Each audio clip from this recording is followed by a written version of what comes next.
Hello everyone, मैं Luvkush Upadhyay biology faculty at Dakshina स्वागत करता हूं आप सभी का दक्षिणा ई लर्निंग प्लेटफॉर्म पे। तो आज का जो हमारा टॉपिक है lecture number 6 of evolution chapter. In my last class I already discussed about morphological and anatomical evidences of evolution. तो अपनी लास्ट क्लास में मैं डिस्कस कर रहा था about morphological and anatomical evidences of evolution. तो लास्ट क्लास में मैंने डिस्कस किया morphological and anatomical evidences of evolution. जैसा कि मैं आपको पहले ही बता चुका हूं कि इवोल्यूशन क्या है, this is complete study on the basis of evidences. ये एविडेंस बेस्ड स्टोरी है जिसे आप इवोल्यूशन कहते हैं। तो मैंने फॉसिल एविडेंस डिस्कस कर चुका हूं मैं। इसके अलावा मैंने क्या डिस्कस किया था, मॉर्फोलॉजिकल एंड एनाटॉमिकल एविडेंसेस, जिसमें कि मैं आपको होमोलोगस और एनालोगस ऑर्गन्स के बारे में आपके साथ ऑलरेडी मेरा डिस्कशन हो चुका था। इसके बाद जो मेरा अगला टॉपिक है, होमोलोगस ऑर्गन हो गया, एनालोगस ऑर्गन हो गया, राइट। इसके बाद जो मेरा अगला टॉपिक है, इसके अलावा मैंने जो है लास्ट क्लास में वेस्टिजियल ऑर्गन भी डिस्कस किया था, तो ये भी हो गया था। इसके बाद अगला जो मेरा टॉपिक है वो है connecting link, that I am going to discuss in detail, so listen carefully. अगला जो मॉर्फोलॉजिकल एंड एनाटॉमिकल एविडेंस है, मैंने आपको जो मॉर्फोलॉजिकल और एनाटॉमिकल एविडेंसेस बताए थे उसमें मैंने आपको होमोलोगस ऑर्गन बताया था, एनालोगस ऑर्गन्स बताए थे, इसके अलावा वेस्टिजियल्स ऑर्गन बताए। ये तीनों मेरे डिस्कस हो चुके हैं, मैंने डिस्कस कर दिया है। इसके अलावा यहाँ पे कनेक्टिंग लिंक भी एक एविडेंस है जो कि मॉर्फोलॉजिकल एंड एनाटॉमिकल एविडेंस में आता है, राइट। और लास्ट में हमारा आएगा एटेविज्म। तो ये दो एविडेंसेस बाकी हैं मॉर्फोलॉजिकल एंड एनाटॉमिकल एविडेंसेस के, कनेक्टिंग लिंक एंड एटेविज्म। तो I am going to start about connecting link. तो अभी यहाँ पे मैं जो स्टार्ट करने जा रहा हूँ वो है कनेक्टिंग लिंक के बारे में स्टार्ट करने जा रहा हूँ, सो लिसन केयरफुली। तो next is connecting link. Connecting link, ये कनेक्टिंग लिंक जो है ये भी मॉर्फोलॉजिकल एंड एनाटॉमिकल एविडेंस में आते हैं। आर यू गेटिंग और नॉट? यानी कि कुछ ऐसे ऑर्गेनिजम्स होते हैं, कुछ ऐसे प्लांट भी हो सकते हैं या कुछ ऐसे एनिमल्स भी हो सकते हैं, राइट, जिनके मॉर्फोलॉजिकल और एनाटॉमिकल कैरेक्टर्स किसी दूसरे ग्रुप के एनिमल या दूसरे ग्रुप के प्लांट से मैच करते हैं। एक कनेक्टिंग लिंक का एग्जांपल मैं फॉसिल एविडेंस में आपके साथ डिस्कस कर चुका हूं, जिसको आप मिसिंग लिंक भी कहते हैं, आर्कियोप्टेरिक्स बर्ड। आर्कियोप्टेरिक्स बर्ड के जो कैरेक्टर्स थे वो रेप्टिलियन लाइक कैरेक्टरिस्टिक्स भी थे, इसके अलावा वहां पे एवियन कैरेक्टरिस्टिक्स भी थे, यानी कि बर्ड्स और रेप्टाइल्स दोनों ही कैरेक्टरिस्टिक्स मौजूद थे आर्कियोप्टेरिक्स बर्ड्स के फॉसिल्स में, राइट, जो कि मैं डिस्कस कर चुका हूं। ऐसे ही वो तो था एक मिसिंग लिंक, वो यानी कि एक ऐसा लिंक जो कि एक्सटिंक्ट एनिमल है, राइट। ऐसे ही कुछ यहाँ पे लिविंग एनिमल्स भी है जो कि कनेक्टिंग लिंक की कैटेगरीज में आते हैं, यानी कि उनमें ऐसे कैरेक्टरिस्टिक्स होते हैं जो दो पर्टिकुलर ग्रुप से बिलोंग करते हैं। तो कनेक्टिंग लिंक ऐसे एनिमल्स को कहा जाता है या ऐसे प्लांट्स को कहा जाता है जिनके कैरेक्टर दो पर्टिकुलर ग्रुप से बिलोंग करते हैं, जिनके कैरेक्टर दो पर्टिकुलर ग्रुप से बिलोंग करते हैं। तो कनेक्टिंग लिंक को कैसे डिफाइन करेंगे? तो कनेक्टिंग लिंक्स जो है, These are the organisms, ये वो organisms हैं, organisms which show the characters of two different groups, जो दो different groups के characteristics को show करते हैं, ऐसे organisms को आप जो है कनेक्टिंग लिंक कहते हैं। वो ऑर्गेनिज्म जो कि दो डिफरेंट ग्रुप के कैरेक्टरिस्टिक्स को शो करते हैं उन्हें कनेक्टिंग लिंक्स कहा जाता है। इसके काफी सारे एग्जांपल है जो कि मैं वन बाय वन डिस्कस करूंगा। जैसे कि एक एग्जांपल है Euglena. Euglena, this is the connecting link between plant and animal. Euglena को आप कनेक्टिंग लिंक कहते हैं प्लांट और एनिमल के बीच की। This is connecting link between plants and animals. तो प्लांट्स एंड एनिमल्स के बीच की जो कनेक्टिंग लिंक है जिसको आप यूग्लिना कहते हैं, जिसको आप यूग्लिना कहते हैं, ये एक ऐसा ऑर्गेनिज्म है, ये एक सिंगल सेल ऑर्गेनिज्म है। इसको हम किंगडम प्रोटिस्टा में कैटेगराइज करते हैं। जैसे कि ये एक यूकैरियोटिक ऑर्गेनिज्म है, किंगडम प्रोटिस्टा में इसको यूग्लिना को कैटेगराइज किया जाता है। इस यूग्लिना को आप connecting link between plant and animal कह सकते हैं। क्यों?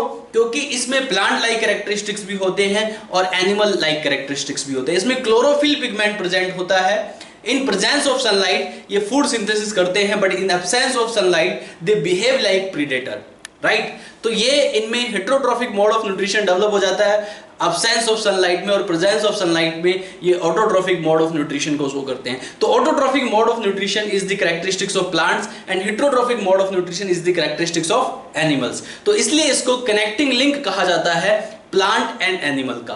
तो Euglena is the connecting link between plants and animals, right. इसके बाद प्रोटेरोस्पोंजिया, अनदर वन इज प्रोटेरोस्पोंजिया। ऐसे ही एक ऑर्गेनिज्म है जिसको आप प्रोटेरोस्पोंजिया कहते हैं। प्रोटेरोस्पोंजिया को कनेक्टिंग लिंक माना जाता है between protozoans and Porifera. Porifera जो होते हैं मल्टी सेलुलर एनिमल्स होते हैं, प्रोटोजोन्स को आप सिंगल सेल एनिमल भी कहते हैं। आर यू गेटिंग और नॉट? और ये कनेक्टिंग लिंक है प्रोटोजोन्स के बीच का और पोरीफेरा के बीच का। अब ये प्रोटोजोन्स और पोरीफेरा के बीच का कनेक्टिंग लिंक क्यों है, you must understand about this. So this is the connecting link between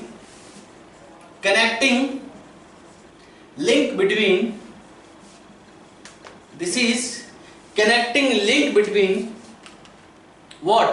Protozoans and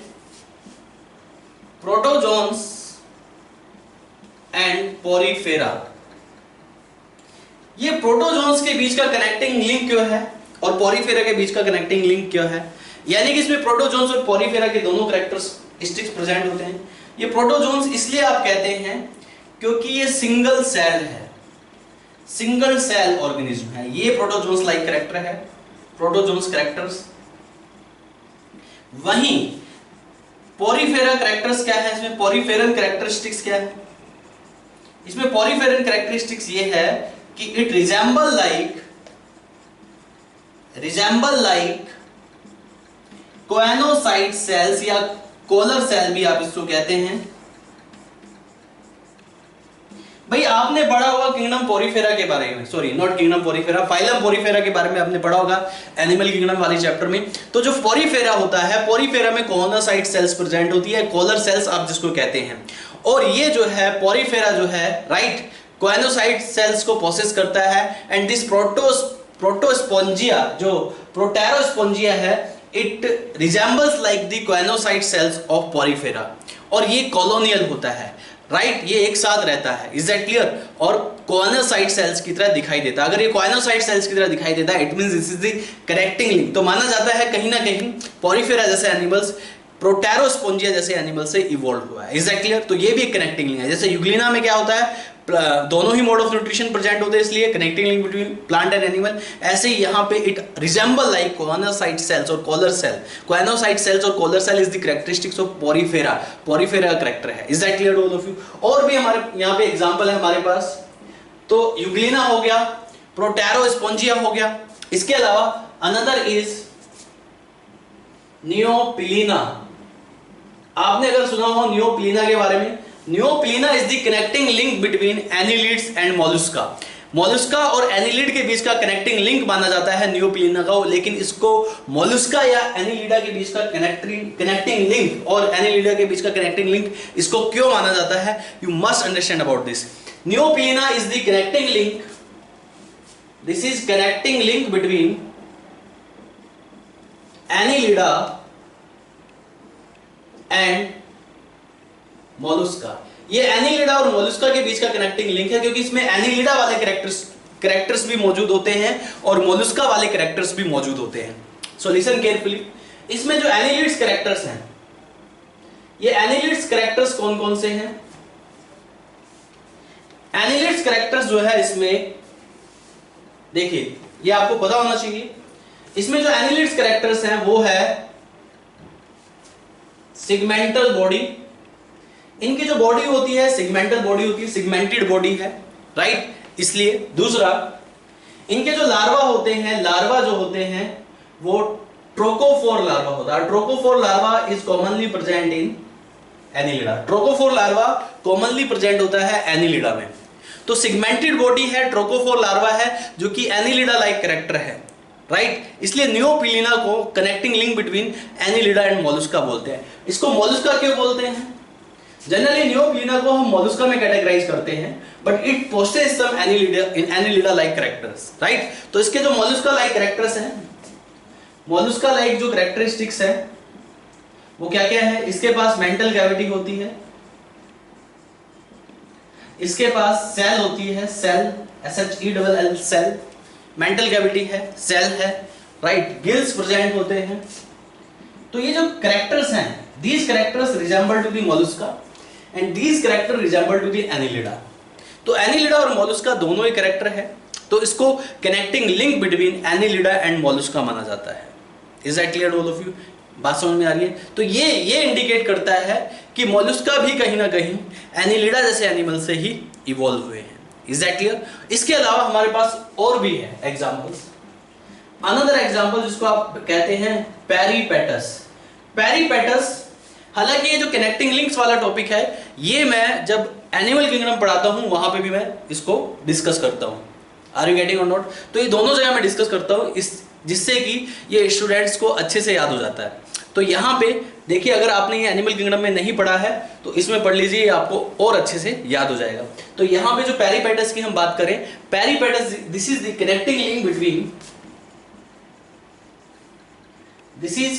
link between Annelida and Arthropoda. ये एनिलिडा एंड अर्थ्रोपोडा के बीच की कनेक्टिंग लिंक है। तो peripatus this is the connecting link between Annelida and Arthropoda.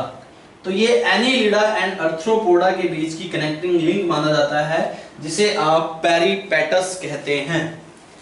Peripatus. Another example is peripatus, this is connecting link between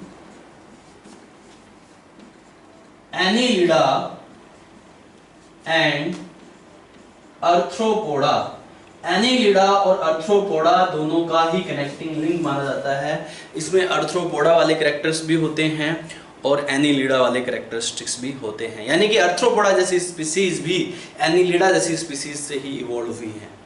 Mollusca, नियोप्लीना is the example, तो that indicate दी कि Annelida जैसी species से Mollusca derived हुए हैं या Mollusca evolve हुए हैं, right. और ये पेरीपेटस, ये एनिलिडा और अर्थ्रोपोडा दोनों के कैरेक्टर शो करता है। इट मींस अर्थ्रोपोडा भी एनिलिडा जैसे एनिमल्स से ही इवॉल्व हुए हैं। आर यू गेटिंग और नॉट? तो यहाँ पे this is connecting link between Annelida and Arthropoda.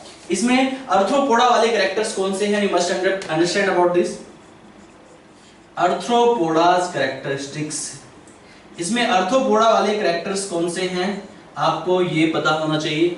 इसमें अर्थ्रोपोडा वाले कैरेक्टरिस्टिक्स हैं, जैसे कि इसमें हीमोसील प्रेजेंट होता है, हीमोसील प्रेजेंट होता है। इसके अलावा इसमें रेस्पिरेशन के लिए ट्रैकियल सिस्टम प्रेजेंट होता है। तो ट्रैकियल सिस्टम और हीमोसील दैट इंडिकेट दी कि ये कौन सी कैटेगरी में आएगा? ये आएगा अर्थ्रोपोडा के कैटेगरी में, यानी कि अर्थ्रोपोडा की कैरेक्टरिस्टिक जिसमें होते हैं हीमोसील हो गया या ट्रैकियल सिस्टम हो गया। Is that clear? इसके बाद अनदर वन इज, अब इसमें एनिलिडा वाले कैरेक्टर्स भी देखिए। कनेक्टिंग लिंक के साथ साथ आपको कैरेक्टरिस्टिक्स भी पता होने चाहिए, ठीक है। अगर आप उसको बोलें कि ये पर्टिकुलर एनिमल दो पर्टिकुलर ग्रुप की कनेक्टिंग लिंक है और आपको कैरेक्टर नहीं पता है, तो इट मींस आपको कुछ नहीं पता है, ठीक है। ध्यान दीजिए प्लीज, लिसन केयरफुली। तो पेरीपेटस में Arthropoda like character like haemocoel, like tracheal system से रेस्पिरेशन करते हैं। इसके अलावा इसमें एनिलिडा लाइक कैरेक्टर्स क्या हैं ये भी मैं आपको बता देता हूं, जो कि पेरीपेटस में मौजूद होते हैं, एनिलिड्स कैरेक्टर्स। तो एनिलिड्स लाइक कैरेक्टर्स कौन कौन से इसमें एनिलिड्स वाले कैरेक्टर्स हैं ये भी देख लीजिए। जैसे कि इनकी सिगमेंटेड बॉडी होती है, बॉडी में सिगमेंट्स है। हालांकि सिगमेंटेड बॉडी अर्थ्रोपोडा में भी देखी जाती है, बट यहाँ पे अर्थ्रोपोडा में सिगमेंटेड लेग्स भी होती हैं, हर सिगमेंट से लेग्स अराइज होती है। यहाँ पे अनसिगमेंटेड लेग्स है। क्या है? Unsegmented legs. इसमें अनसिगमेंटेड लेग्स है, ठीक है। इनकी जो आईज होती हैं एनिलिड्स लाइक होती हैं। इसके अलावा राइट इनमें नेफ्रीडिया, सिगमेंटल नेफ्रीडिया प्रेजेंट होते हैं। बेटा जो सिगमेंटल नेफ्रीडिया है, नेफ्रीडिया का जो रोल होता है हेल्प्स इन एक्सक्रीशन, और इनमें नेफ्रीडिया प्रेजेंट है, राइट। नेफ्रीडिया जनरली आर्थ्रोपोडा में एब्सेंट होते हैं, बट यहाँ पे इनमें नेफ्रीडिया प्रेजेंट है जो कि एक एनिलिडा लाइक कैरेक्टर है, वो भी सिगमेंटल नेफ्रीडिया प्रेजेंट है, और सिगमेंटल नेफ्रीडिया जो होते हैं वो एनिलिडा में प्रेजेंट होते हैं। तो पेरिपेटस में आर्थ्रोपोडा के कैरेक्टर भी हैं और यहाँ पे एनिलिडा के कैरेक्टरिस्टिक भी है, इसलिए इसको connecting link of arthropoda and Annelida माना जाता है। इसके अलावा हमारे पास और भी है example. If you heard about Balanoglossus, Balanoglossus को, this is the connecting link between Hemichordata and Chordata, इसको हेमिकोर्डेटा एंड कोर्डेटा के बीच का कनेक्टिंग लिंक माना जाता है। Is that clear? Sorry, connecting link between Chordata and non Chordata. तो ये कोर्डेटा एंड नॉन कोर्डेटा के बीच का कनेक्टिंग लिंक है। It show some characteristics of Chordata, even also show some characteristics of non Chordata. तो इसको Chordata and non Chordata के बीच का कनेक्टिंग लिंक माना जाता है। यहां पे हमारे पास और भी एग्जांपल्स हैं, जैसे एक फिश होती है जिसको आप बोलते हो काइमेरा। काइमेरा फिश जो है ये, राइट, इसको जनरली आप कार्टिलेजिनस फिश में कैटेगराइज करते हैं, but this is the connecting link between cartilaginous fish and bony fish. इसमें ओपेरक्युलम होते हैं, जनरली कार्टिलेजिनस फिश में operculums are absent, but chimaera में ओपेरक्युलम्स यानी कि गिल्स कवरिंग प्रेजेंट होती है। So this is connecting link between cartilaginous fish.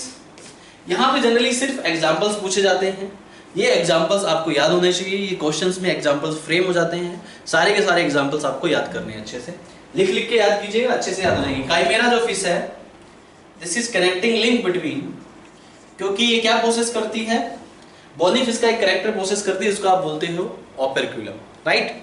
तो this is connecting link between cartilaginous fish and bony fish.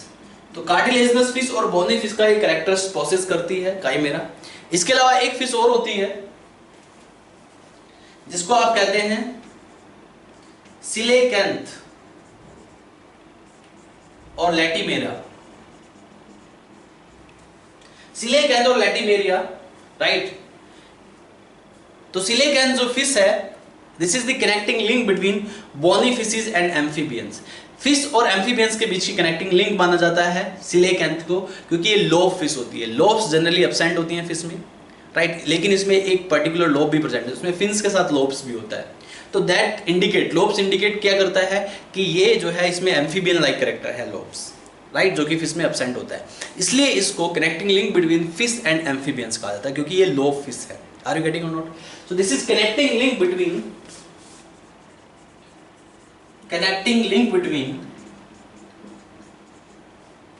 Fish and amphibians. इसको connecting link माना जाता है फिश एंड एम्फीबियंस के बीच का। आर यू गेटिंग और नॉट? समझ आया? ऐसे ही और भी एग्जांपल्स हैं हमारे पास यहाँ पे, ध्यान दीजिएगा, listen carefully. These are the examples we generally ask in your exams. तो आपके एग्जाम्स में पूछे जाते हैं, ये बहुत ही इंपॉर्टेंट एग्जांपल्स हैं। Some other examples,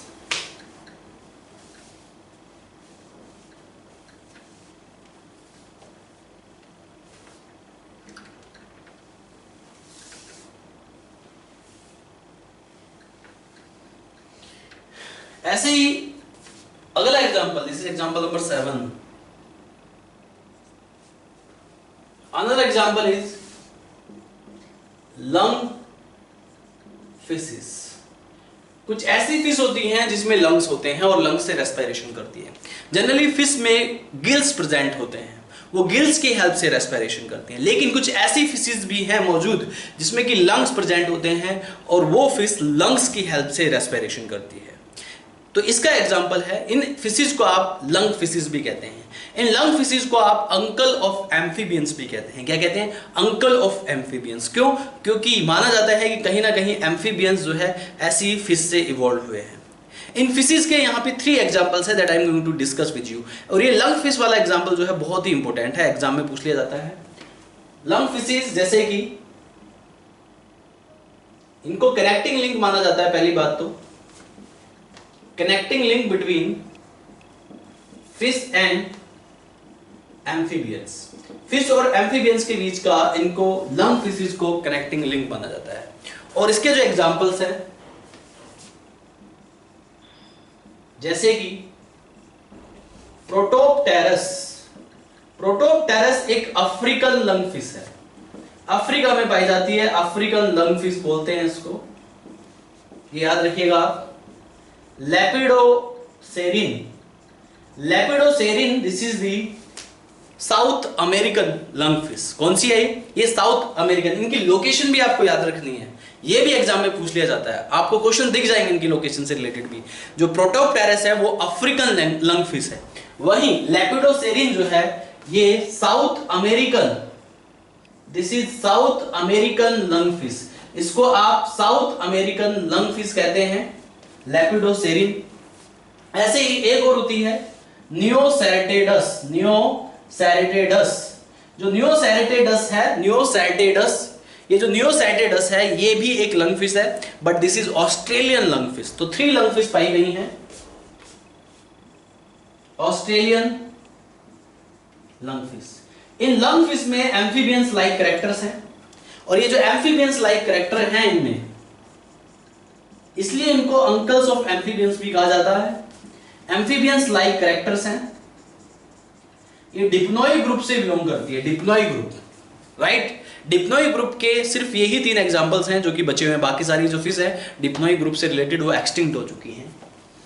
amphibians like character इसमें लंग्स प्रेजेंट है, इसके अलावा इसमें 3 चैम्बर्ड हार्ट भी प्रेजेंट होता है। जनरली फिशेस में 2 चैम्बर्ड हार्ट प्रेजेंट होता है, बट लंग फिश में 3 चैम्बर्ड हार्ट प्रेजेंट होता है। तो इसमें लंग्स भी होता है और 3 चैम्बर्ड हार्ट भी प्रेजेंट होता है, जो कि एक एम्फीबियन लाइक कैरेक्टर है। और ये Africa, south America and Australia में पाई जाती है। अफ्रीका में पाई जाने वाली लंग फिश को प्रोटोप्टेरस कहते हैं, राइट। साउथ अमेरिका में पाई जाने वाली लंग फिश को लेपिडोसेरिन कहते हैं, राइट। वहीं ऑस्ट्रेलियन लंग फिश को आप कहते हैं नियोसेरेटेडस। ये तीनों लंग फिश है, इसमें लंग्स प्रेजेंट होते हैं, ये रेस्पिरेशन लंग्स की हेल्प से भी करता है, और इसके अलावा इसमें 3 चैम्बर्ड हार्ट भी प्रेजेंट होता है। ये दोनों ही एम्फीबियन लाइक कैरेक्टर है, इसलिए इसको connecting link between fish and amphibians कहा जाता है। Is that clear to all of you? तो ये कुछ कनेक्टिंग लिंक्स के एग्जांपल हैं जो कि जनरली आपके एग्जाम्स में पूछे जाते हैं, और ये आपको अच्छे से याद होने चाहिए। मैं फिर से एक बार रिपीट कर देता हूं। एक कैरेक्टर सबसे पहले मैंने बताया आपको Euglena, connecting link between plants and animal, क्योंकि वो ऑटोट्रोफ भी है और हेटेरोट्रोफ भी है। दूसरा एग्जांपल मैंने आपको बताया यूग्लिना बताया। यूग्लिना के बाद एक एग्जांपल बताया मैंने प्रोटेरोस्पोंजिया। प्रोटेरोस्पोंजिया जो होते हैं ये सिंगल सेल प्रोटोजोन्स होते हैं, but these resemble like choanocyte cells, and choanocyte cell is the characteristics of the Porifera, that's why consider as connecting link between protozoans and Porifera. यानी पोरीफेरा जैसे एनिमल प्रोटोजोन्स जैसे animal से derived हुए, evolve हुए। Is that clear? इसके बाद जो तीसरा एग्जांपल मैंने बताया Neopilina. Neopilina is the connecting link between Annelida and Mollusca. उसमें एनिलिड्स लाइक कैरेक्टर्स भी हैं, मोलुस्क लाइक कैरेक्टर्स भी हैं। मोलुस्क लाइक कैरेक्टरिस्टिक्स जैसे मेंटल कैविटी हो गया, गिल्स हो गया, सेल्स हो गए। Annelids like characters segmented body, right. इसके अलावा ट्रोकोफोर लार्वा जो कि जनरली एनिलिडा में प्रेजेंट होता है, but you categorize the Neopilina in Mollusca. इसके अलावा यहाँ पे Peripatus, connecting link between Annelida and Arthropoda. Arthropoda like Peripatus में जो कैरेक्टर होते हैं हिमोसिल होता है, ट्रैकियल सिस्टम होता है। वहीं annelids like character segmented body, unsegmented legs. Is that clear? Eyes like annelids और सिगमेंटल नेफ्रिडिया पेरीपेटस के कैरेक्टर्स हैं, राइट। और इसको connecting link between Arthropoda and Annelida माना जाता है। इसके अलावा हमारे पास और भी मैंने एग्जांपल्स डिस्कस किए, जैसे कि लैटिमेरिया जिसको आप सिलेकेंथ बोलते हैं, connecting link between fish and amphibian, क्योंकि लोब फिश होती है, इसमें लोब प्रेजेंट होती है, राइट। फिन्स नहीं, फिन्स भी होते हैं बट लोब्स भी प्रेजेंट होती है। एग्जैक्टली, इसका एक पेक्टोरल फिन लोब में मॉडिफाइड होता है, लैटिमेरिया जिसको आप सिलेकेंथ कहते हैं। इसके अलावा यहाँ पे मैंने और भी एग्जाम्पल बताए, chimaera. Chimaera this is the connecting link between cartilaginous fish and bony fish. इसको आप कार्टिलेजनस फिश में रखते हैं, बट इसमें बोनी फिश का एक कैरेक्टर प्रेजेंट होता है, ओपेरक्यूलियम यानी कि गिल्स कवरिंग प्रेजेंट होती है। Is that clear to all of you? बैलेनोग्लोसिस, बैलेनोग्लोसिस this is the connecting link between कोडेटा and non code data. इसको code data and non code data के बीच का कनेक्टिंग लिंक क्यों माना जाता है? इसमें नोटो कोड एब्सेंट होती है, इसलिए इसको नॉन कोडेड में रखते हैं, राइट। लेकिन इसमें बॉडी का पोस्चर इरेक्ट होता है, इरेक्ट बॉडी पोस्चर की वजह से इसमें कोड डेटा लाइक अपीयरेंस दिखाई देती है। It resemble like code data but exactly this is non code data, but that is why we, if it is resemble like code data, and that is why we consider as this is connecting link between code data and non code data. Is that clear? तो बैलेनोक्लोसिस। और इसके अलावा जो सबसे last में मैंने discuss किया but about lung fish. Lung fish is very important example, ये जनरली एग्जाम में पूछे जाते हैं। 3 टाइप की लंग फिशेज होती है, इसमें 3 चैम्बर्ड हार्ट भी होता है, लंग्स भी होते हैं, जो कि एम्फीबियन लाइक कैरेक्टरिस्टिक्स है, इसलिए इनको अंकल ऑफ एम्फीबियंस भी कहा जाता है। Protopterus, right, this is African lung fish, right. इसके बाद लेपिडोसिरेन, तो लेपिडोसिरेन जो है ये कहाँ की फिश है? This is South American lung fish. और वहीं Neoceratodus, this is South American fish Lepidosiren. Neoceratodus is the what? This is the Australian lung fish. कौन सी फिश है? Australian lung fish. और इसमें 3 चैम्बर्ड हार्ट और लंग्स दोनों प्रेजेंट होते हैं। तो ये कुछ कनेक्टिंग लिंक्स हैं जो कि मॉर्फोलॉजिकल एंड एनाटॉमिकल एविडेंसेस में आते हैं, और जो कि ये शो करते हैं कि यहाँ पे अगर एक पर्टिकुलर एनिमल 2 डिफरेंट ग्रुप से बिलोंग कर रहा है, यानी कि वो प्री एग्जिस्टिंग ग्रुप से इवॉल्व हुआ है। Is that clear? तो यहाँ पे ये भी एक इवोल्यूशनरी एविडेंस में कंसीडर किया जाता है। इसके बाद जो अगला हमारा कैरेक्टर है वो है एटेविज्म। तो now I am going to discuss in detail about atavism, so listen carefully. Another one is atavism that I am going to discuss in detail. Listen carefully.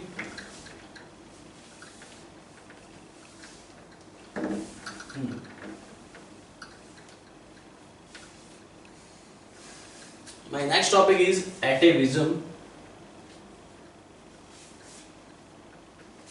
ध्यान दीजिएगा please.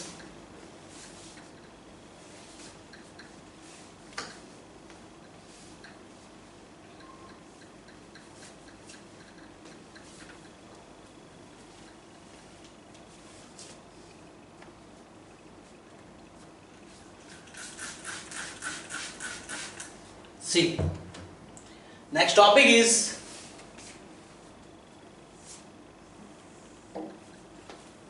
atavism.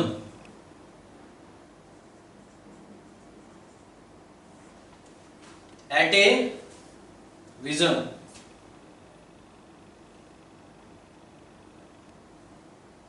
Listen carefully. See, बात करते हैं atavism की। तो atavism क्या है?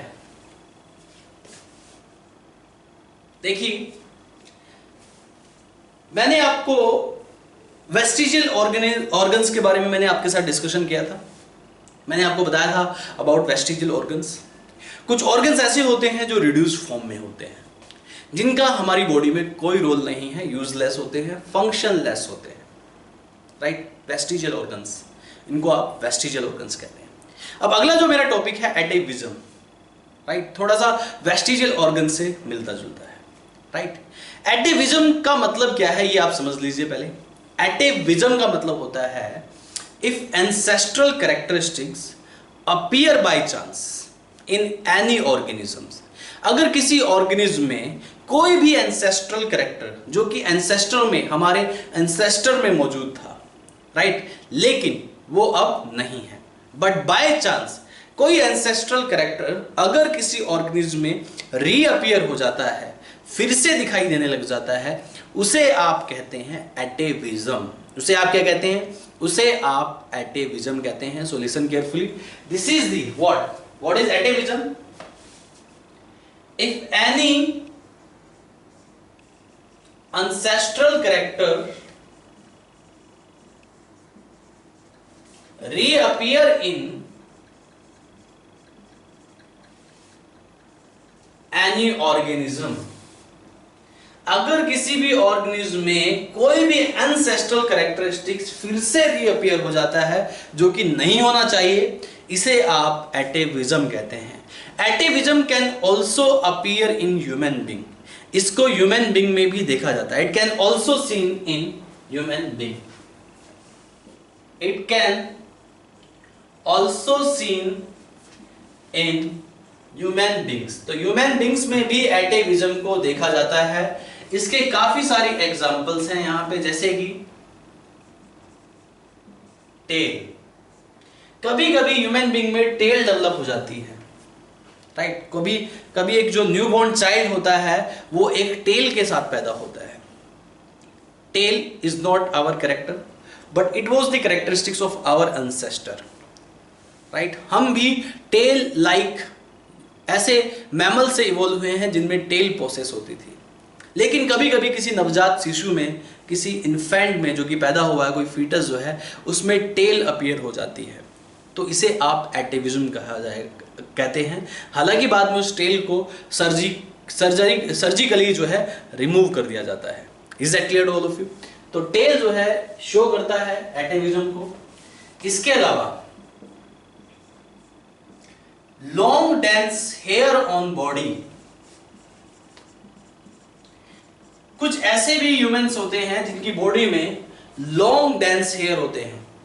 अगर किसी की बॉडी पे लॉन्ग डेंस हेयर है, हमारे जो एंसेस्टर थे उनकी बॉडी पे लॉन्ग डेंस हेयर होते थे, प्री हिस्टोरिक मैन में लॉन्ग डेंस हेयर होते थे, लेकिन अभी मॉडर्न मैन में लॉन्ग डेंस हेयर, उसकी पूरी बॉडी पे लॉन्ग डेंस हेयर नहीं होते, ना ही उसका कोई रोल है, वो कोई भी प्रोटेक्शन वाला रोल प्ले नहीं करता। लेकिन अगर किसी ह्यूमन में इस टाइप का कैरेक्टर देखा जाता है तो वो एक एटेविज्म का एग्जाम्पल है। कुछ ह्यूमन ऐसे भी देखे होंगे आपने कि उनके जो एक्सटर्नल ईयर्स होते हैं, जिसको आप पिन्ना कहते हो, मूविंग पिन्ना, वो अपने पिन्ना को मूव करा सकते हैं। हमारे अंदर अपने पिन्ना को आप हाथ लगा के मूव करा सकते हो पिन्ना को, लेकिन आप वॉलंटरली अपने पिन्ना को मूव नहीं करा सकते हैं। लेकिन कुछ ऐसे भी ह्यूमन बीइंग है जो कि वॉलंटरली अपने पिन्ना को मूव करा सकते हैं। तो ये जो एबिलिटी है ये एंसेस्टर्स में थी, प्री हिस्टोरिक मैन में मौजूद थी, लेकिन अभी ये एबिलिटी नहीं है। बट किसी किसी ह्यूमन में ये कैरेक्टरिस्टिक्स देखा जाता है, तो ये भी एक एटेविज्म का एग्जाम्पल है। और भी एग्जाम्पल्स हैं हमारे पास। एक्स्ट्रा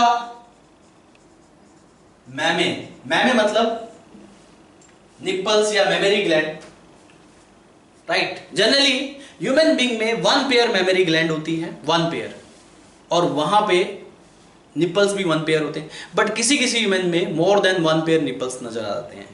एब्डोमन वाले एरिया में भी निप्पल्स नजर आ जाते हैं, जो कि एक एंसेस्ट्रल कैरेक्टर था, लेकिन ये किसी किसी में अपीयर हो जाता है। इसका भी सर्जिकली ट्रीटमेंट किया जाता है। Is that clear to all of you?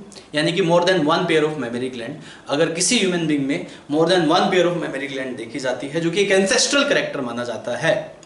Are you getting और नॉट? तो ये भी एक एटेविज्म का एग्जाम्पल है। और भी examples. Another example is cervical fistula.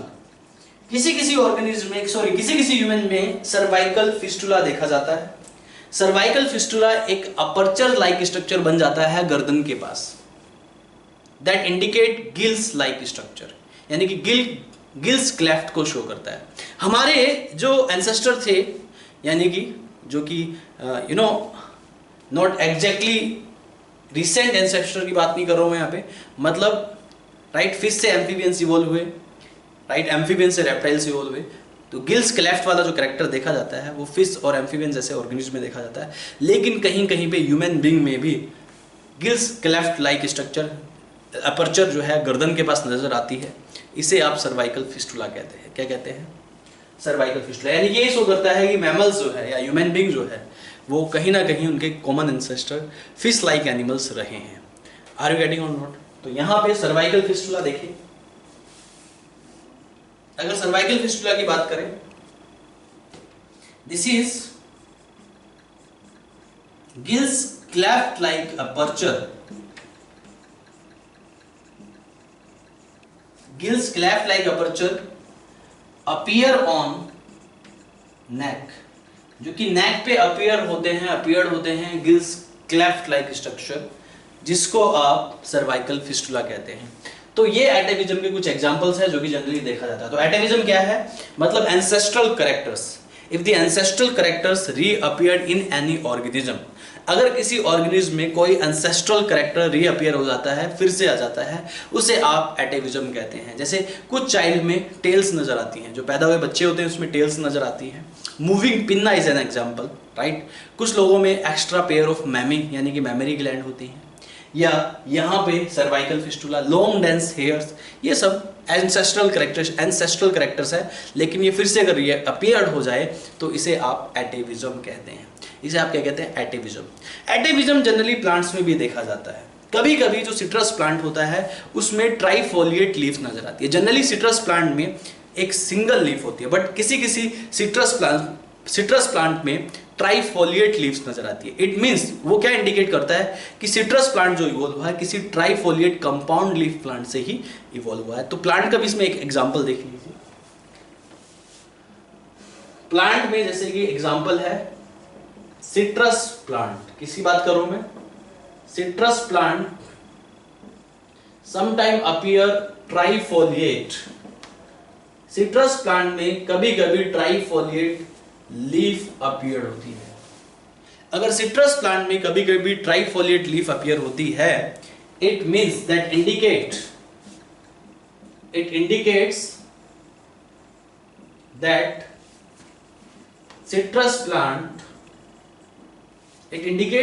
citrus plant evolved from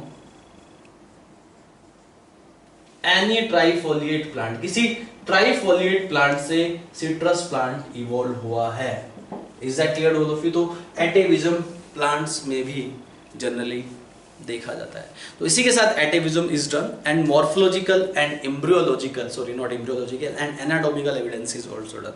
तो मॉर्फोलॉजिकल एंड एनाटॉमिकल एविडेंसेस में मैंने आपको होमोलोगस ऑर्गन बता दिया, एनालोगस ऑर्गन बता दिया, वेस्टिजियल ऑर्गन बता दिया, राइट, कनेक्टिंग लिंक्स बता दिया, ये भी मॉर्फोलॉजिकल एंड एनाटॉमिकल एविडेंसेस में आते हैं।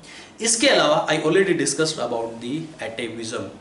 सो my next topic is what? My next topic is embryological evidence. यहाँ पे इवोल्यूशनरी एविडेंसेस में एम्ब्रियोलॉजिकल एविडेंसेस भी आते हैं। So listen carefully about the embryological evidence. तो ध्यान दीजिए please, listen carefully. Now see our next topic is embryonic evidences. तो हमारा जो अगला टॉपिक है वो है embryonic evidences. So listen carefully, what is embryonic evidence? जैसे कि आपको मैंने अभी बताया मॉर्फोलॉजिकल एंड एनाटॉमिकल एविडेंसेस, ऐसे ही हमारे पास एम्ब्रियोनिक एविडेंसेस भी होते हैं। एम्ब्रियोनिक एविडेंसेस यानी कि एम्ब्रियो की स्टडी करके, राइट, आप ये कंफर्म कर सकते हैं, आप जो है इवोल्यूशनरी एविडेंसेस को फाइंड आउट कर सकते हैं और ये डिसाइड कर सकते हैं एम्ब्रियो की स्टडी करके कि कौन सा ऑर्गेनिज्म कहां से इवॉल्व हुआ है।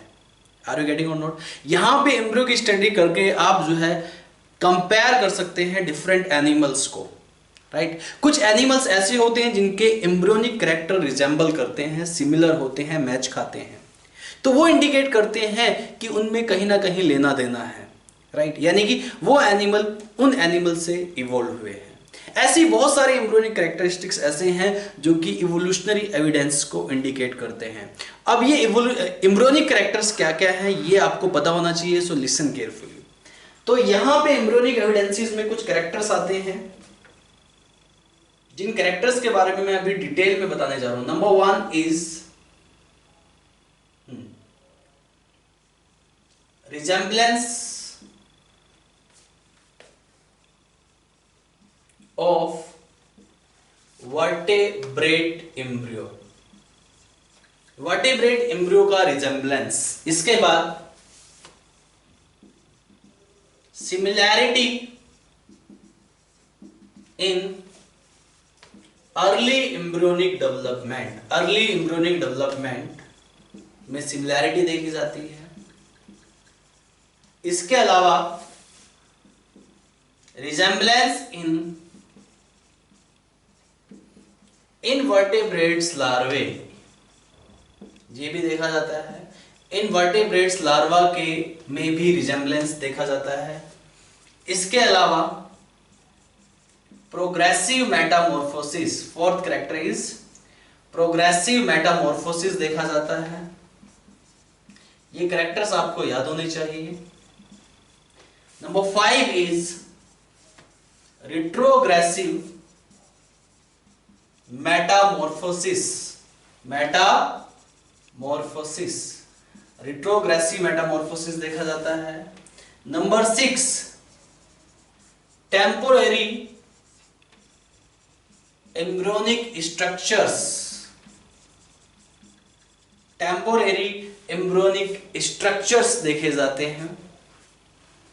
इसके अलावा यहां पे number 7 is development of vertebrates organ से भी आप एम्ब्रियोलॉजिकल एविडेंस यानी कि इवोल्यूशनरी एविडेंस को कंफर्म कर सकते हैं।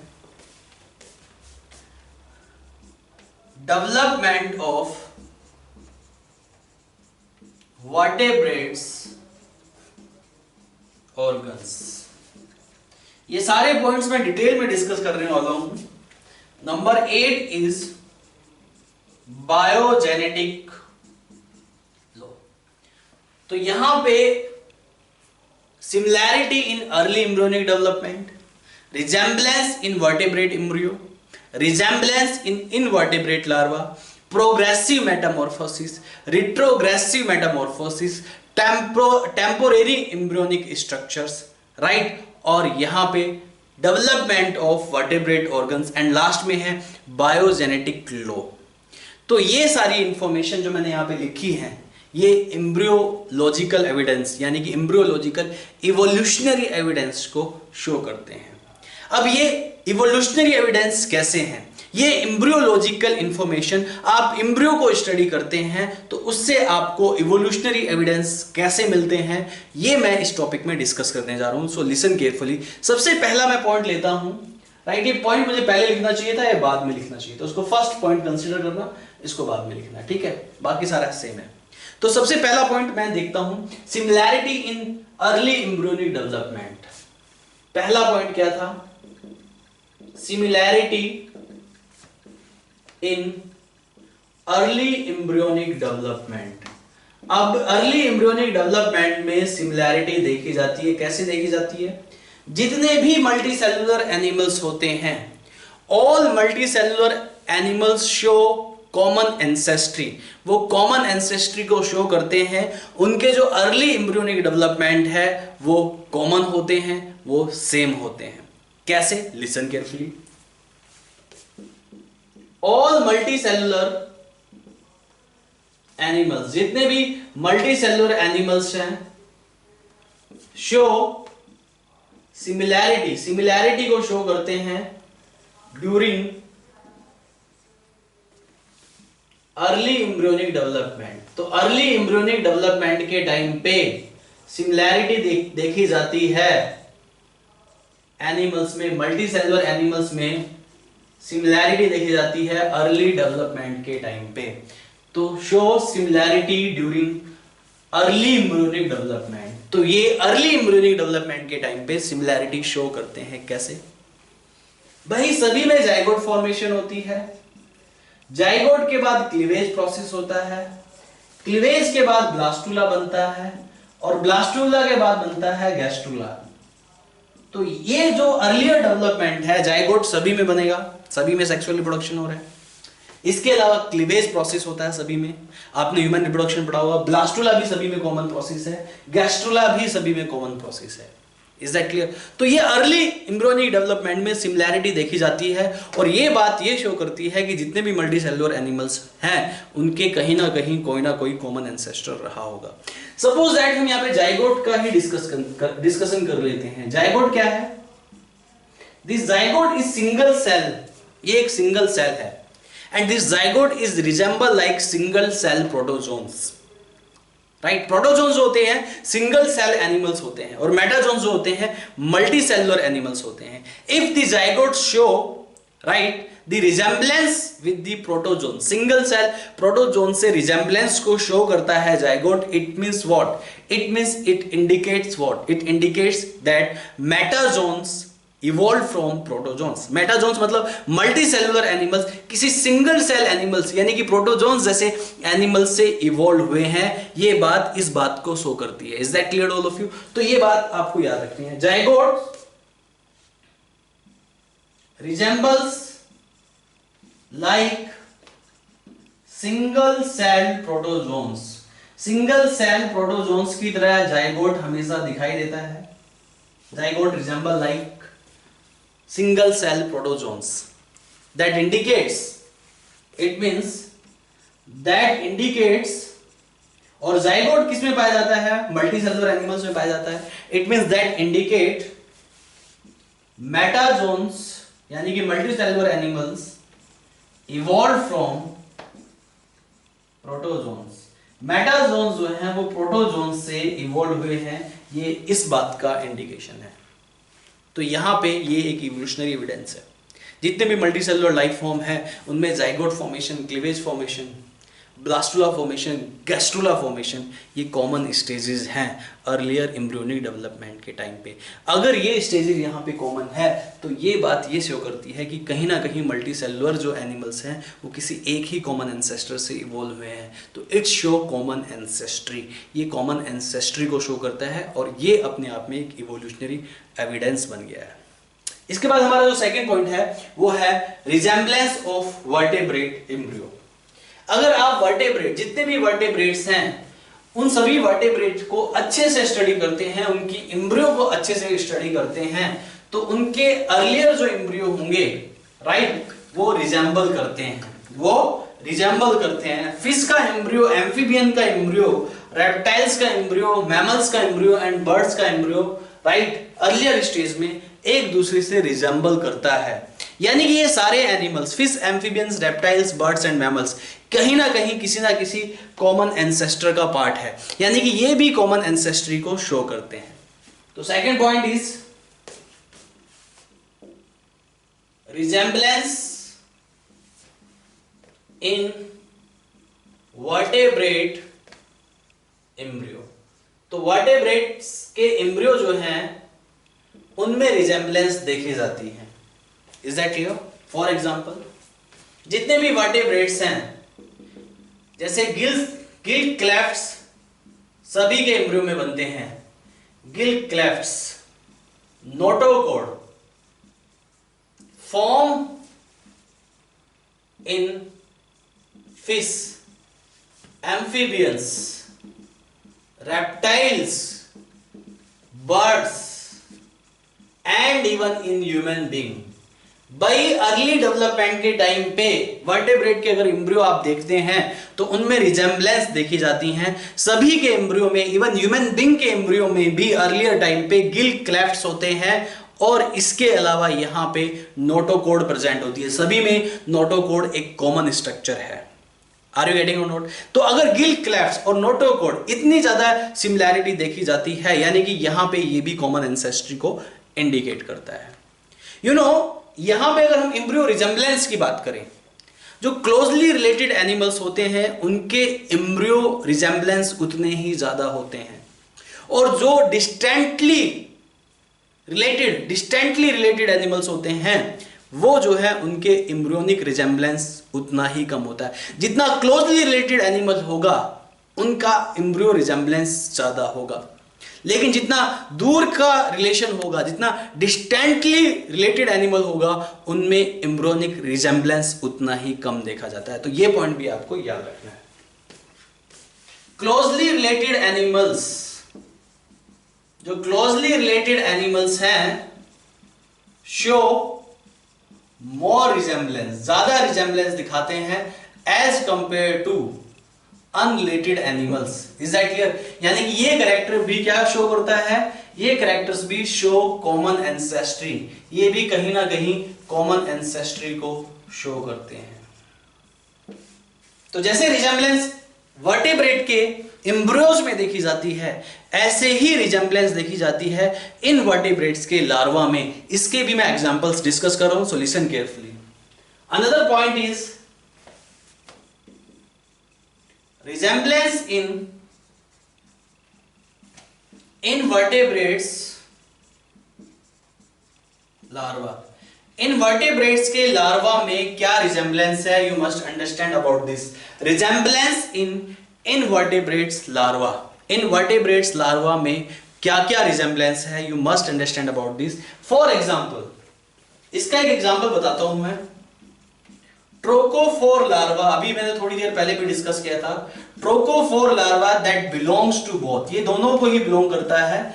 एनिलिडा में भी देखा जाता है और मोलुस्का में भी देखा जाता है। यानी कि इन दोनों का इवोल्यूशन किसी कॉमन एंसेस्टर से हुआ है, trochophore larva. This is the resemblance between Annelida and Mollusca. ऐसे ही larva of Echinodermata and hemichordata.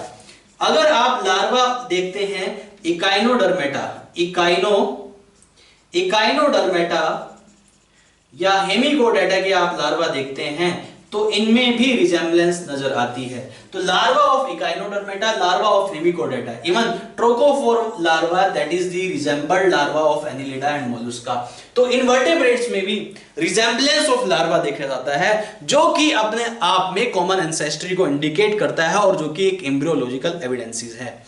Is that clear? तो ये एम्ब्रियोलॉजिकल एविडेंस में डिस्कस कर रहा हूं। चौथा पॉइंट हमारा क्या था? Fourth point, another point is, तो सिमिलैरिटी इन अर्ली डेवलपमेंट हो गया, रिजेम्बलेंस ऑफ वर्टेब्रेट एम्ब्रियो हो गया, रिजेम्बलेंस ऑफ इनवर्टेब्रेट लार्वा हो गया। इसके अलावा प्रोग्रेसिव मेटामॉर्फोसिस भी इवोल्यूशनरी एविडेंस को शो करता है, यह भी आपको पता होना चाहिए। Listen carefully. प्रोग्रेसिव मेटामॉर्फोसिस, आपने मेटामॉर्फोसिस पढ़ा होगा 11th क्लास में एनिमल किंगडम में। This is the process of development of adult from larva.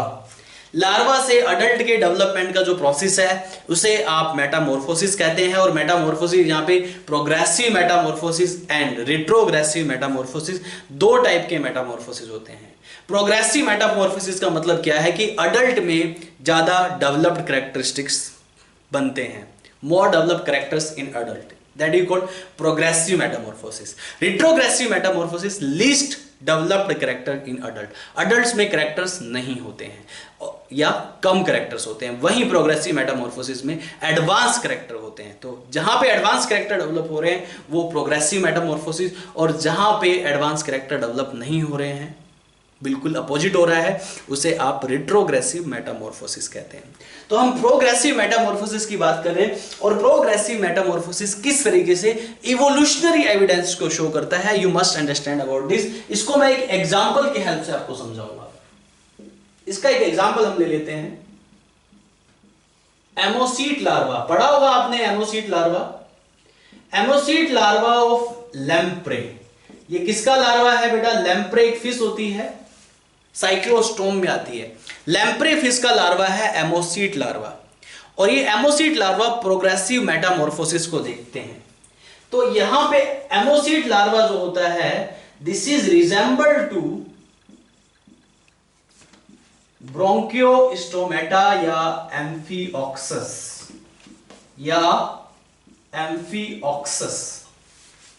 तो ब्रोंकियोस्टोमेटा साइक्लोस्टोम से, अगर आप क्लासिफिकेशन पढ़ते हैं एनिमल्स की, उससे नीचे वाली कैटेगरी में आता है।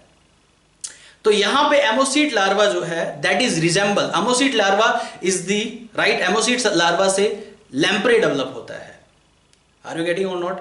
और एमोसीट लार्वा जो है that is resemble to Branchiostoma और एम्फिओक्सिस। तो ये बात ये इंडिकेट करती है कि लैम्प्रे जैसी फिश, आर यू गेटिंग और नॉट, लैम्प्रे जो है वो इवोल्व हुए हैं कहीं ना कहीं ब्रोंकियोस्टोमेटा या एम्फिओक्सिस जैसी स्पीसीज से। तो याद रहे ये प्रोग्रेसिव मेटामॉर्फोसिस का एग्जांपल है।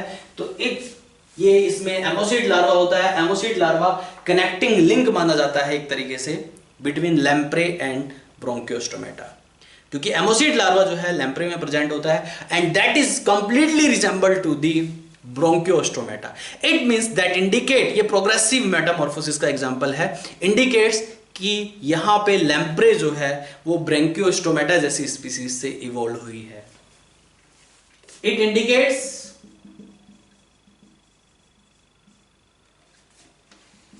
Lamprey evolved from Branchiostomata like species, Branchiostomata like species, Branchiostomata like species से evolve हुआ है, right, Lamprey like species। तो ये प्रोग्रेसिव मेटामॉर्फोसिस है। इसके अलावा फिफ्थ पॉइंट, रिट्रोग्रेसिव मेटामॉर्फोसिस, ये भी एक इवोल्यूशनरी एविडेंस को शो करता है। रिट्रोग्रेसिव मेटामॉर्फोसिस जिसको मैं बताने जा रहा हूं, लिसन केयरफुली, अगर हम बात करें रिट्रोग्रेसिव मेटामॉर्फोसिस की, रिट्रोग्रेसिव मेटामॉर्फोसिस यानी कि यहां पे जो अडल्ट होते हैं वो लीस्ट एडवांस होते हैं as compare to their larva.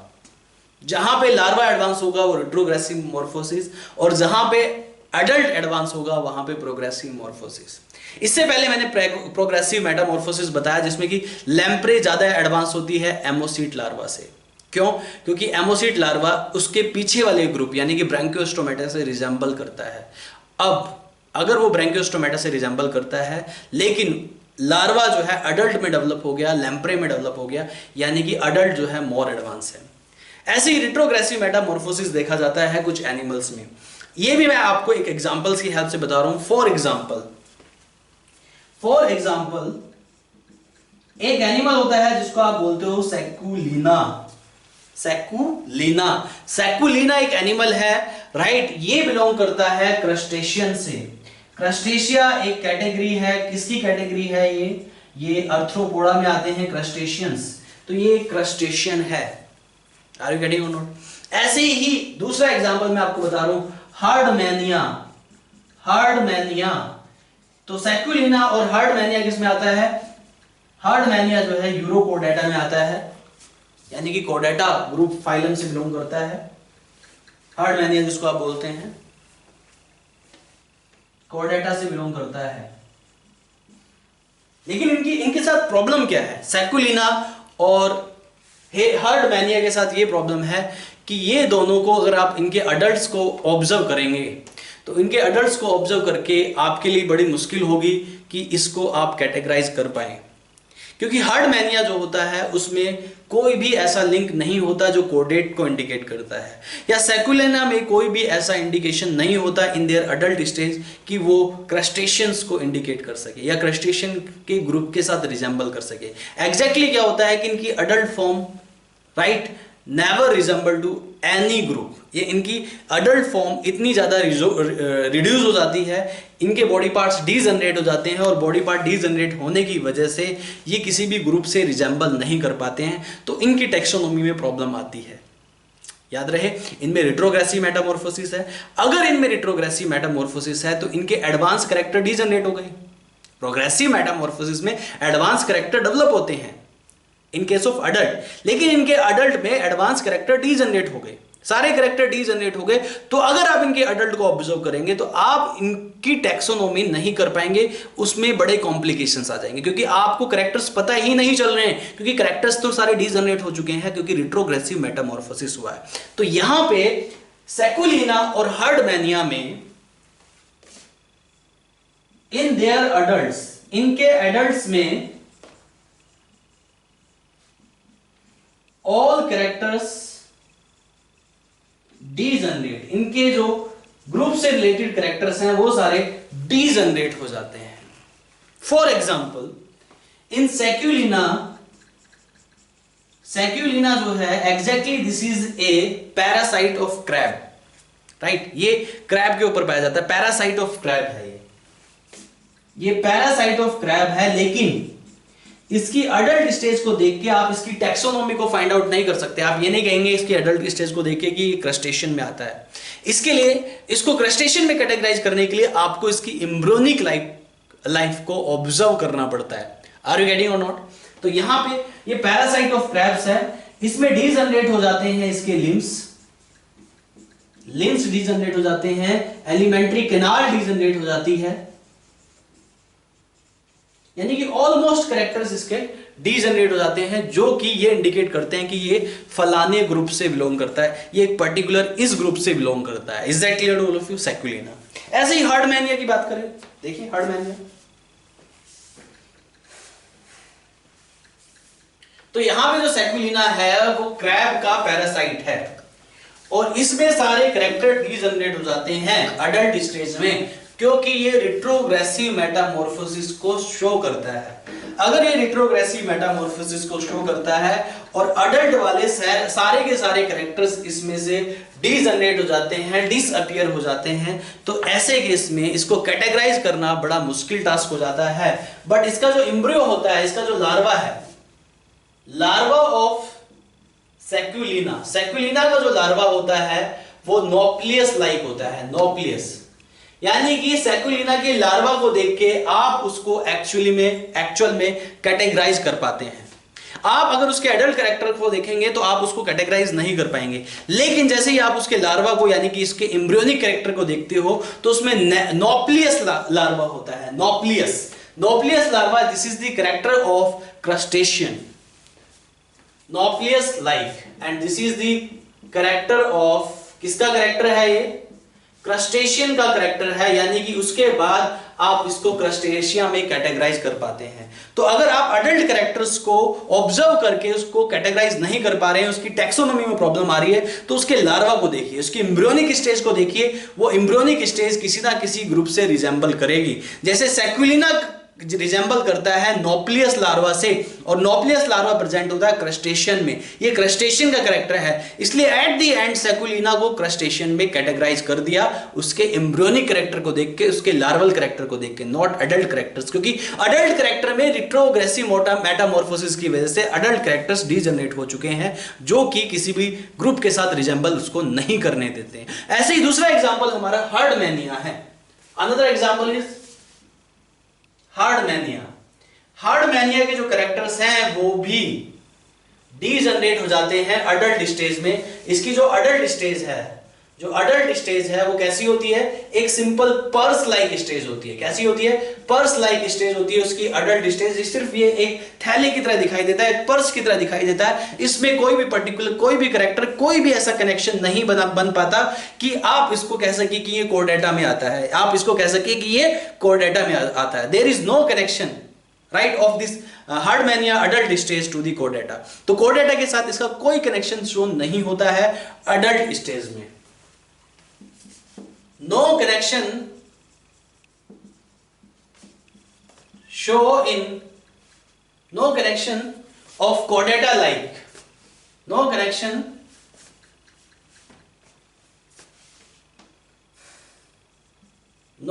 shown in adult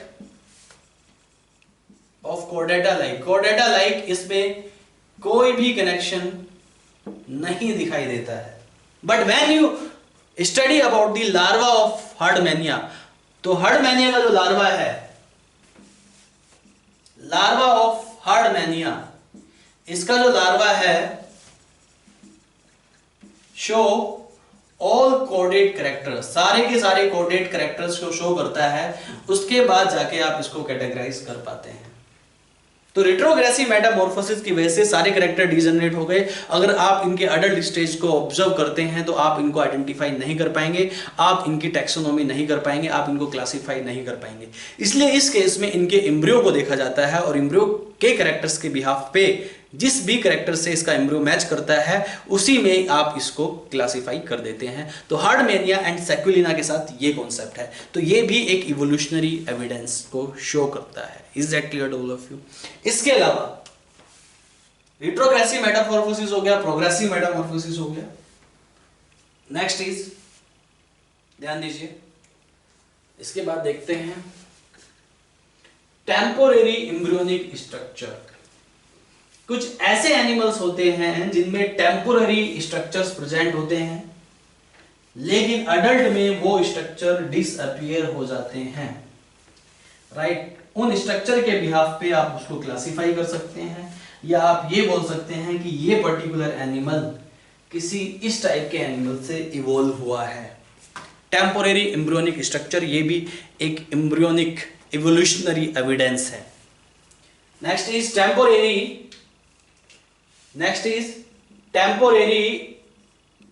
embryonic structure. इसके भी मैं आपको कुछ एग्जांपल बताता हूं, ठीक है? टेम्पोररी एम्ब्रियोनिक स्ट्रक्चर, इसके एग्जांपल है, मैं बताता हूं बर्ड्स। नंबर 1 बर्ड्स में क्या देखा जाता है? उसकी एम्ब्रियोनिक लाइफ में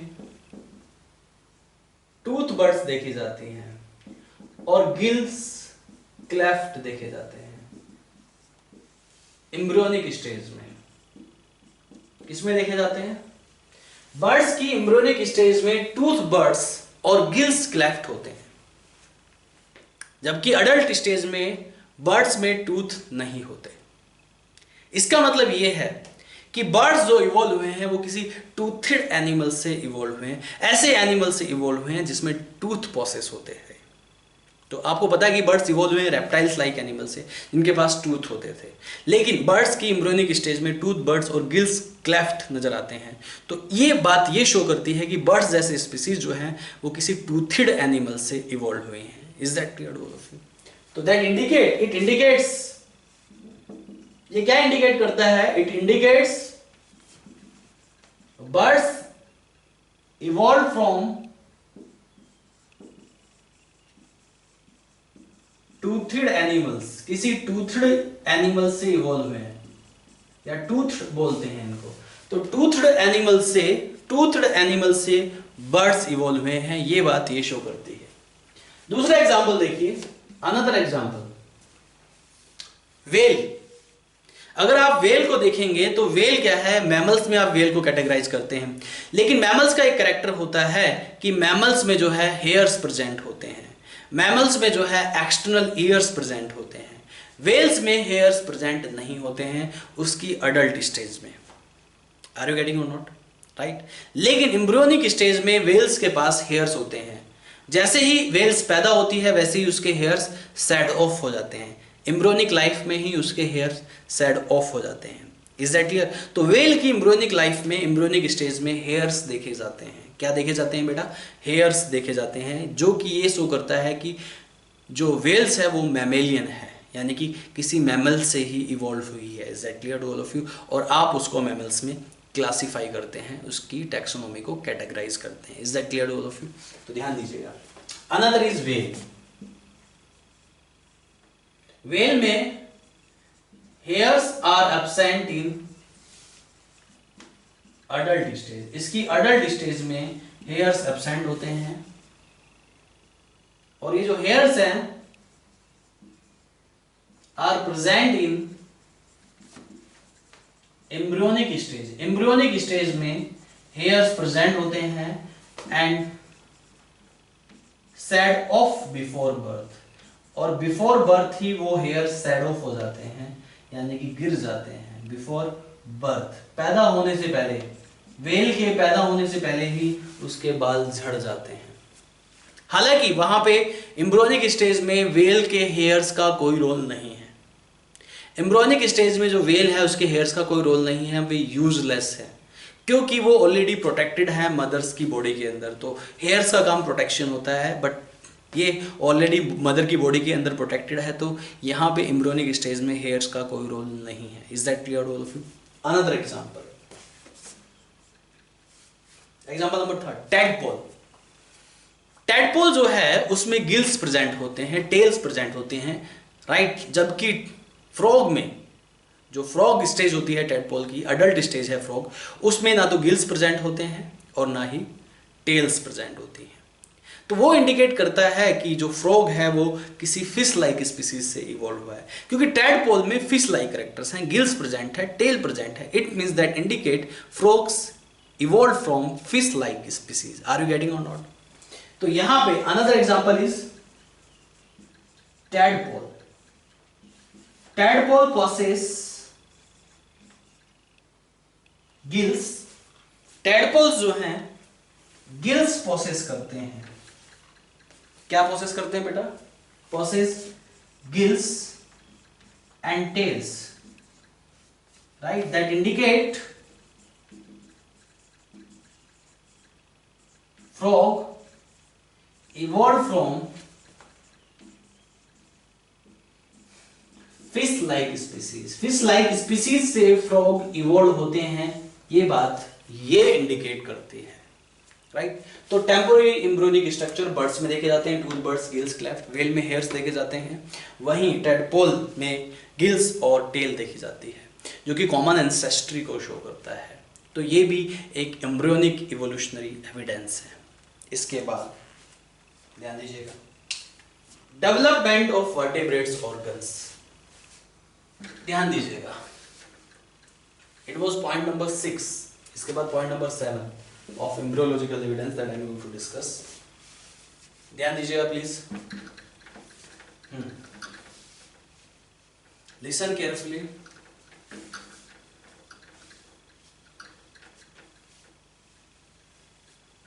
development of development of vertebrate organs. Vertebrates organ का डेवलपमेंट भी कॉमन एंसेस्ट्री को शो करता है। कैसे शो करता है ये आपको पता होना चाहिए। Listen carefully. Number 7 point, development of vertebrates organs. तो वर्टेब्रेट्स ऑर्गन का जो डेवलपमेंट है शो कॉमन एंसेस्ट्री, ये कॉमन एंसेस्ट्री को शो करता है, the development of vertebrates organs. तो वर्टेब्रेट ऑर्गन्स का डेवलपमेंट कॉमन एंसेस्ट्री को कैसे शो करता है आपको पता होना चाहिए। बर्ड्स में एंड मैमल्स में, इसका एग्जांपल मैं ले लेता हूं heart. The heart of birds and mammals 4 chambered heart होता है, आप लोगों को पता है। बट एम्ब्रियोनिक डेवलपमेंट के टाइम पे 4 चैम्बर्ड हार्ट वो डायरेक्टली नहीं बन जाता है। पहले उस पर 2 चैम्बर अपीयर होते हैं, फिर 3 चैम्बर्स अपीयर होते हैं और लास्ट में जाके 4 चैम्बर्स अपीयर होते हैं। और 2 chamber heart is the characteristics of fish, 3 chamber heart is the characteristics of amphibians. It means what कि birds and mammals fish like species से इवॉल्व हुए हैं। Is that clear to all of you? Progressive complexities देखी जाती हैं, लेकिन embryonic development के time पे पहले 2 चैम्बर्ड बनेगा, फिर 4 चैम्बर्ड बनेगा, फिर 3 चैम्बर्ड बनेगा और फिर लास्ट में 4 चैम्बर्स। Is that clear? तो दैट इंडिकेट कि बर्ड्स एंड मैमल्स कहीं ना कहीं evolve from fish like species जिसके पास 2 चैम्बर्स हार्ट होता था। Is that clear to all of you? तो ध्यान दीजिएगा, listen carefully. So common ancestry, पहला example heart of birds and mammals. अगर आप हार्ट का डेवलपमेंट देखते हैं, फर्स्ट पहले 2 चैम्बर अपीयर होगा, उसके बाद 3 चैम्बर अपीयर होगा, 3 चैम्बर्स अपीयर होंगे एंड लास्ट 4 चैम्बर अपीयर होंगे। कितने? 4 चैम्बर्स अपीयर होंगे। दैट इंडिकेट अगर वहां पे 2 चैम्बर्स हार्ट बन रहा है एम्ब्रियोनिक डेवलपमेंट के टाइम पे, या 3 चैम्बर्ड हार्ट बन रहा है एम्ब्रियोनिक डेवलपमेंट के टाइम पे, राइट? 2 चैम्बर्स होते हैं फिश में, 3 चैम्बर्स होते हैं एम्फीबियंस में। That it indicates birds and mammals evolved from fish and amphibians like species। Fish और एम्फीबियंस से ही कहीं ना कहीं वो इवॉल्व हुए हैं। ये भी कॉमन एंसेस्ट्री को इंडिकेट करता है। इसके बाद डेवलपमेंट ऑफ ब्रेन में भी ऐसे ही देखा जाता है, किडनी के डेवलपमेंट में भी ऐसे ही देखा जाता है। आपको पता होना चाहिए कि ब्रेन जो डेवलपमेंट होता है वो एंटीरियर पार्ट ऑफ नोटोगोड से डेवलप होता है और बाद में उसमें कुछ ग्रुप्स डेवलप हो जाती हैं, फिर वो fore brain, mid brain and hind brain में कन्वर्ट होता है। किडनी में भी ऐसी प्रोनेफ्रिक, मीजोनेफ्रिक, फिर मेटानेफ्रिक किडनी बनती है, right? Pronephric kidney present in hagfish, right? Mesonephric kidney जो होती है वो फिश में प्रेजेंट होती है, राइट? इसके अलावा एम्फीबियंस में प्रेजेंट होती है। मेटानेफ्रिक किडनी प्रेजेंट होती है रेप्टाइल्स, बर्ड्स एंड मैमल्स में। आर यू गेटिंग और नॉट? इस तरह का डेवलपमेंट ब्रेन एंड किडनी में भी देखा जाता है। तो ये भी आप एग्जांपल्स लिख लीजिए। तो हार्ट में देखा जाता है, ब्रेन का डेवलपमेंट भी ऐसे ही देखा जाता है, और तीसरा पॉइंट क्या है? किडनी का डेवलपमेंट भी ऐसे ही देखा जाता है। आर यू गेटिंग और not? Development of vertebrate organs. तो ये कुछ थे एम्ब्रियोलॉजिकल एविडेंसेस। अब लास्ट टॉपिक है, राइट, एम्ब्रियोलॉजिकल एविडेंस का, जिसको आप कहते हैं बायोजेनेटिक लॉ। बायोजेनेटिक लॉ बहुत ही इंपॉर्टेंट है, इससे रिलेटेड क्वेश्चंस एग्जाम में पूछ लिए जाते हैं।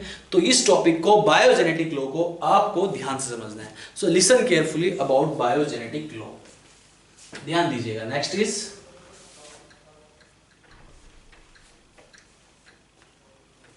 Biogenetic law. This law was given by Ernst Haeckel. एक साइंटिस्ट थे जिनका नाम था अर्नेस्ट हैकल। उन्होंने ये लॉ दिया जिसको आप कहते हैं बायोजेनेटिक लॉ। बहुत ही इंपॉर्टेंट है ये, इसको याद रखिएगा आप, इससे रिलेटेड क्वेश्चन एग्जाम में आ जाता है। Is that clear? 8 point biogenetic law. This law was given by, इस लॉ को पहली बात तो आपको नाम याद रखना चाहिए, किसने दिया? Ernest Haeckel. एक साइंटिस्ट थे जिनका नाम था अर्नेस्ट हैकल। उन्होंने बायोजेनेटिक लॉ दिया। बायोजेनेटिक लॉ एक सिंपल सा लॉ है, इसको आपको सिंपल तरीके से याद रखना है। अकॉर्डिंग टू दिस लॉ, इस लॉ के हिसाब से ऑन्टोजेनी रिकैपिचुलेशन ऑफ फाइलोजेनी, यानी कि ऑन्टोजेनी रिकैपिचुलेशन है फाइलोजेनी की, ये बायोजेनेटिक लॉ है। Ontogeny recapitulation of phylogeny, is that clear? तो यहां पे इस सेंटेंस का मतलब क्या है? ऑन्टोजेनी रिकैपिचुलेशन ऑफ फाइलोजेनी, इस सेंटेंस का मतलब समझ लीजिए। ऑन्टोजेनी का मतलब समझ लीजिए, पहले क्या होता है? ऑन्टोजेनी का मतलब होता है एम्ब्रियोनिक डेवलपमेंट,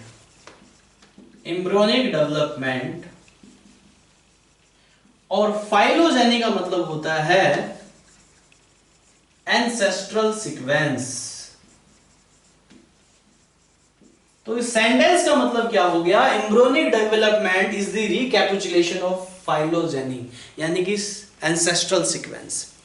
यानी कि जो भी हमारे एंसेस्टर थे, हमारे एंसेस्टर के जो कैरेक्टर्स थे, हमारे एंसेस्टर रेप्टाइल्स रहे हैं, जैसे मैमल्स की मैं बात करूं, हमारे एंसेस्टर एम्फीबियंस रहे हैं, हमारे एंसेस्टर राइट फिश रहे हैं। Are you getting note?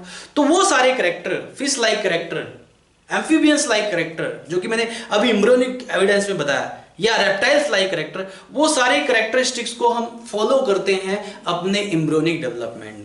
Recapitulation का मतलब होता है फॉलो करना, तो एम्ब्रियोनिक डेवलपमेंट किसको फॉलो करता है? फाइलोजेनी को फॉलो करता है। ऑन्टोजेनी मतलब एम्ब्रियोनिक डेवलपमेंट किसको फॉलो कर रहा है? एंसेस्ट्रल सीक्वेंस को फॉलो कर रहा है, ये इसको फॉलो कर रहा है। यानी कि एम्ब्रियोनिक डेवलपमेंट के टाइम पे हमारे एंसेस्ट्रल कैरेक्टर्स देखे जाते हैं। हमारे एंसेस्ट्रल कैरेक्टर्स में नोटोकॉर्ड देखा जाता है, गिल्स क्लेफ्ट देखा जाता है, टेल देखी जाती है। बहुत सारे ऐसे एंसेस्ट्रल कैरेक्टर हैं एम्ब्रियोनिक डेवलपमेंट के टाइम पे जो हमारे अंदर आते हैं, जो एक एडवांस क्लास में आते हैं, एडवांस ऑर्गेनिज्म में अपीयर होते हैं। इसी को आप बायोजेनेटिक लॉ कहते हैं। तो इसको मैं सिंपल लैंग्वेज में लिख देता हूं। अकॉर्डिंग टू सिंपल लैंग्वेज देखिए,